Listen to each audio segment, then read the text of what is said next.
Thinking of hosting a destination wedding in Jamaica?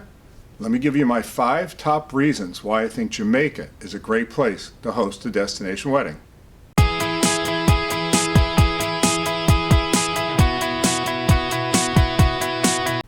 Hi, I'm Jack with Vacationese. Do me a favor, subscribe to the channel. I do post new videos about destination weddings and sometimes honeymoons every Tuesday. So let's talk about Jamaica. So one of my favorite places, full disclosure, I'm what they call a Jamaican. What does that mean? It means I used to work in Jamaica. I really like Jamaica. So I'm a little biased that I think Jamaica is an amazing place to host a destination wedding. So let's talk about my top 5 reasons.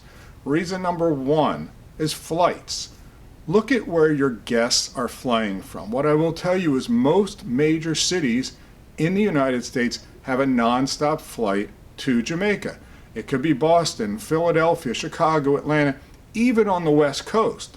But I think as you look at where your people are flying from, it'll give you a good sense. Now, talking about flights, the other key with the flights is, look, they're not the least expensive flights or the top couple destination places for weddings, but the flights tend to be fairly reasonable.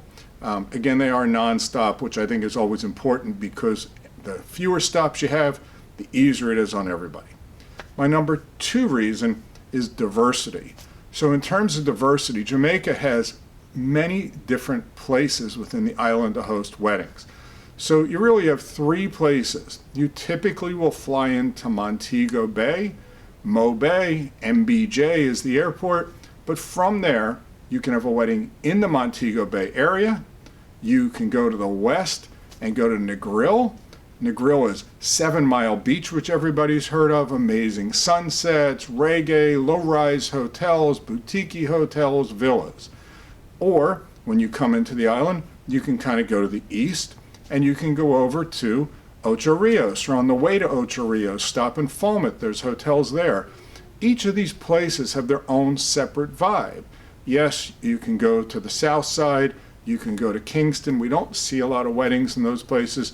So really the diversity of Jamaica in terms of the top 3 places, which are again Mo Bay, Ocho Rios, and Negril. And then there are hotels between each of those cities, but they're kind of outliers. Most people like to go someplace you can immerse yourself within Jamaica. Talking about that, that is my number 3 reason, is really the Jamaican culture. What do I mean by that? Look, the Jamaican people are fun. If you like reggae, the food, jerk chicken, ackee, there's so much there, curry, the jerk seasonings, drinks, Jamaica is known for rum, pina coladas. It's just really the people, the vibe, the fun, the music, the soca. It's really just taking in Jamaica. So I think that's something that you have to think about, is just the overall Jamaica vibe. Now, number 4, what else is there to do in Jamaica? Well, look, let's go back to, there's plenty of stuff. If you're in Negril, you have the beaches of Negril. If you're in Montego Bay, there's the Rose Hall Plantation and some of the scary ghost old mansions. If you're going out towards Ocho Rios, Dunn's River Falls, everybody has heard of Dunn's River Falls. You may have climbed it on a cruise. Where else can you start at the ocean and climb 700 feet up and climb up a waterfall holding hands with people? It's just a great experience.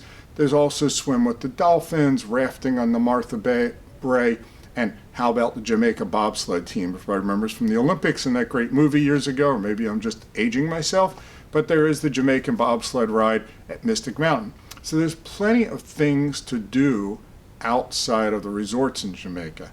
Now, my 5th reason, just mentioned it, resorts. There are a lot of options of resorts. If you want a boutique 36-room, all-inclusive, one of my favorites is a resort called Zoetry, very zen spa. Maybe you want to be immersed in a city where you can walk right out the front of the resort and go to the bend down markets or a jerk stand or get some meat patties, have some ting or some red stripe. How about going to Ocho Rios? And right there you have the Moon Palace right in the center of Ocho Rios with a beautiful beach. Again, right there. Now, what about if you want like a couples or an adults-only resort. So you have plenty of adults-only resorts such as Secrets in Montego Bay, a great jumping off point. There's the two Secrets and Breathless. Now, if you are couples and it's all adults, but there are couples and there is a difference, you have to really remember there's a difference between adults only and couples only. Jamaica has sandals resorts, couples resorts, swept away, so that you have a lot of options in the resorts to have your wedding in Jamaica. And because each resort has multiple locations with sunsets or mountains or gazebos, you have a lot of options for hosting your wedding in Jamaica. And hopefully this video has helped you determine if Jamaica is right for you, is right for me to go on vacation. It's going to be right for you and your guests as a great option to some of the other top locations we've discussed over time. If you have any questions about hosting your wedding in Jamaica, feel free to let me know. Find a travel professional that has experience in Jamaica, but it is definitely a place that can offer everything you've dreamed of for your destination wedding with your guests in Jamaica.